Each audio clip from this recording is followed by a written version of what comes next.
Thinking Out Loud with Dave Palmer. Here on Morning Joy, where truth matters. Yes, welcome back to Morning Joy, where truth matters. And it's time for another edition of Thinking Out Loud with Dave Palmer. And today, Dave is taking us into the mind of St. Thomas Aquinas to explore his teaching on martyrdom. And of course, with the feast of St. Maximilian Kolbe right around the corner, it's really a great moment to reflect on what it really means to lay down one's life for Christ. But good morning, Dave. Good morning. Good to be back. I thought you'd have a little bit of a French accent on you, Keith. I don't hear that. No, it's really funny. When I was talking to some people in France, like actual French people, once they realized I was an American, like they started talking like an American. Like, I'm like, where did your accent go? Hold on a second. Am I living a life? What's going on? But yeah, it's good to be back for sure.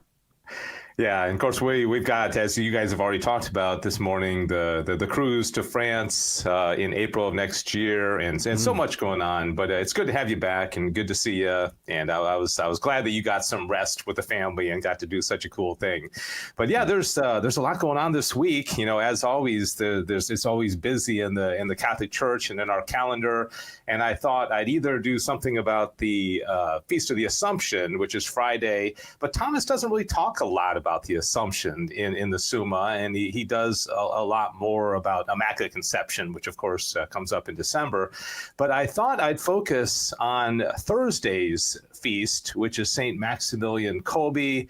And because I think martyrdom is something that is a little bit hard to understand. And I want to tie it in also to this really awesome movie. I understand you haven't seen it yet, Keith, called Triumph of the Heart, which is directed and written by Anthony D'Ambrosio, and then his father, Dr. Marcellino D'Ambrosio, is the executive producer.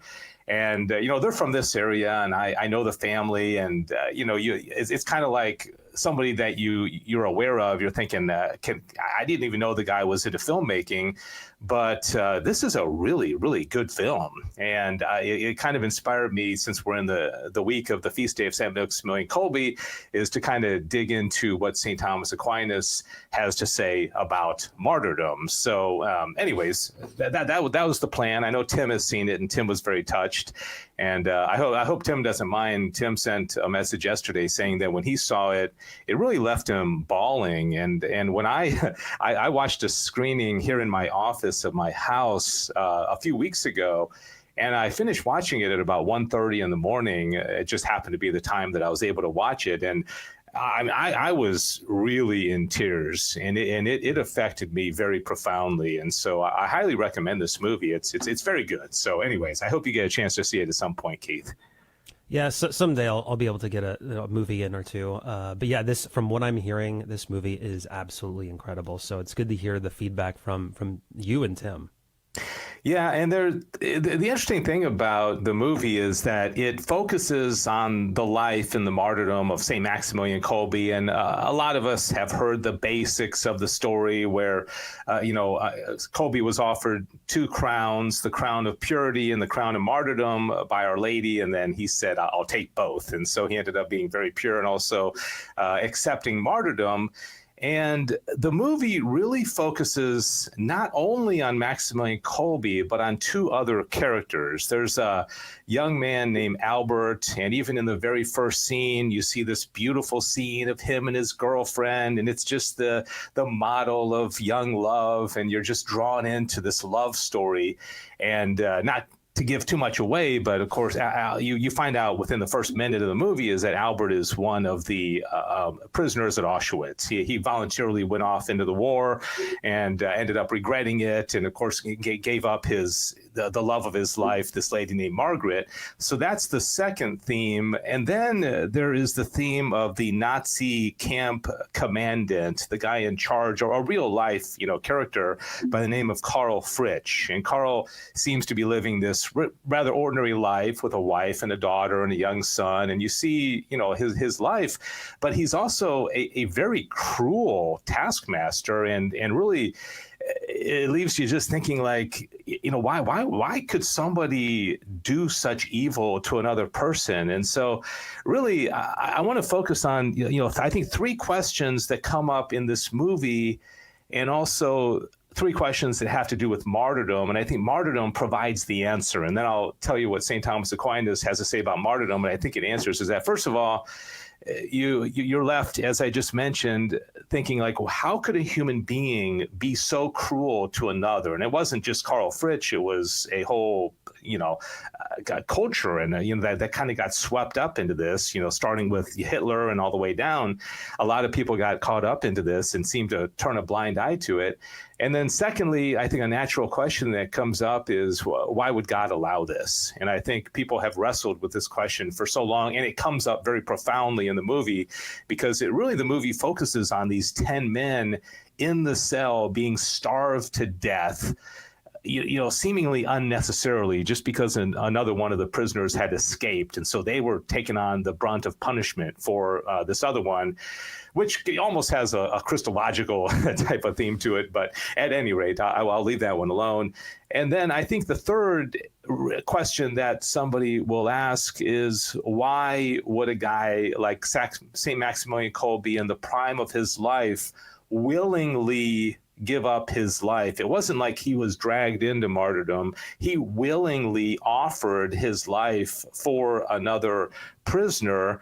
And not only did he do that, but he did it joyfully. And he, not to say he didn't suffer, he suffered immensely, but you'll see throughout the movie that he had this perspective of joy, not only that he was going to accept his death, but he wanted all these other men to accept their death and have somewhat of an understanding of it. So those are kind of the three questions. And I think an understanding of martyrdom will help us answer each one of those questions. So that's kind of the basis of this, Keith. I wanted to get it before I get to what St. Thomas Aquinas has to say. It's very interesting, yeah. So the two crowns that he essentially took was the white crown and the red crown, which represents white martyrdom and red martyrdom. For those out there that might not be too familiar with the difference between those two, could you maybe hash those out? Yeah, it's funny. It does come up in the movie, and I would imagine and I know Tim was very impressed by this. Obviously, red martyrdom means you're going to lose your life, and I would imagine the white martyrdom of purity would be giving his life as a celibate, as a priest, and living a very pure life. And in both of those, you see an element of sacrifice. So ultimately, and so he was offered one or the other, and he said, "I'll take both." And I think that's the interesting thing about it. And then he ended up, accepting both of them. So, if you go back to the question of how do we reconcile these three questions that don't really seem to have much of an answer. I mean, why would people be so cruel? Why would God allow this? And why would somebody give up something as precious as life and do it willingly and cheerfully? And St. Thomas Aquinas, I think, has an awesome answer for it, and I'll explain what he has to say. But in the section in the Summa on the virtue of fortitude, there's a question that he asks, and he says whether martyrdom is the act of the greatest perfection. Okay, is martyrdom the greatest act of perfection? And St. Thomas Aquinas says, yes, it is. And the reason is, he says, an act should be judged and based in comparison to what he calls the first motive cause. And so we look at, why do we do what we do? What motivates our action? What motivates a guy like St. Maximilian Kolbe to do what he did and step out and give his life for another prisoner? And then he says that ultimately charity is what drives everything we do. Okay, any good act is going to be charity, and he calls it the bond of perfection. So then you have to look and say, well, how do we judge our acts based on charity? Because really, it's St. John the Cross said, in the end, we will be based according to our love. And the way Thomas describes it is, he says you can judge an act according to what you're willing to give up for the act. All of us sacrifice, and we may spend time with our kids, and we'd rather be watching the football game, or there's always these little sacrifices that we do throughout the day. But what Thomas says is that the thing that a person treasures the most is their life. Okay, we all just inherently want to preserve our life, and we want to stay alive. So if somebody is willing to give up that which they treasure the most out of love for God and for his fellow man, and do it willingly, that's by its very nature what martyrdom is, and that is the greatest act of charity. And so John 15:13 says, "Greater love than this no man has, that a man lay down his life for his friends." And so if you see it in this perspective, ultimately, the answer to the first question is, people can be cruel because God gives us free will. Why does God give us free will? Because without it, there would be no love, right? Because if everything's programmed and we're just robots, then there's no love. The second question is, why does God allow it? Well, that's the same answer. He allows it because he loves us and he wants us to freely love him back. And then why would somebody like Maximilian Kolbe give up his life? Because he loves God and he loves his fellow man even more than he loves his own life. And that's why he's able to endure it. And that's why he's able to cheerfully go to his death in a most heinous and painful way, because his love for God surpasses his love for that which he should love the most, his very life.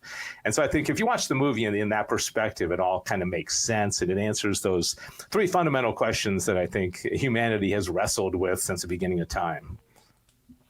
Do you think it would be helpful to maybe know a little bit more on the background of St. Maximilian Kolbe before watching this film? Yeah, and I think the film tells you a lot about it. It tells you a little bit about his childhood, and of course, about the Two Crowns, and also about his life in media. He was he was a media guy, and he was famous. He was well known. Even the guys in the cell were like, "Oh, we know who you are. You're Maximilian Kolbe." And so again, all the more reason he had a great life. He was famous. He was successful. And he still gave it all up and helped others in the meantime. But yeah, I think a basic idea of Maximilian's life will be helpful and understand the context of the movie for sure. Wow. Well, thank you so much for sharing all of that information about us and about St. Thomas Aquinas and what he says about martyrdom. And also really excited about this new film coming out, I believe in September. So thanks again, Dave. And that is it for the first hour of Morning Joy, where truth matters. Be sure to find us on social media. Just search Morning Joy Radio or GRN Online. And don't forget to hit that notification bell so you know the moment we'll go live. Tomorrow, we'll be joined by Sissel Anderson on Fruitful Living. But for those unable to stick around for the second hour, we'll see you bright and early tomorrow morning, 6 a.m. Central, 7 a.m. Eastern. God bless, make it a joyful day, and we'll be right back. This has been Morning Joy, where truth matters, hosted by Keith Downey. Take some joy with you today. Visit grnonline.com/joy to listen again, share a segment, or answer the question of the day. That's grnonline.com/joy.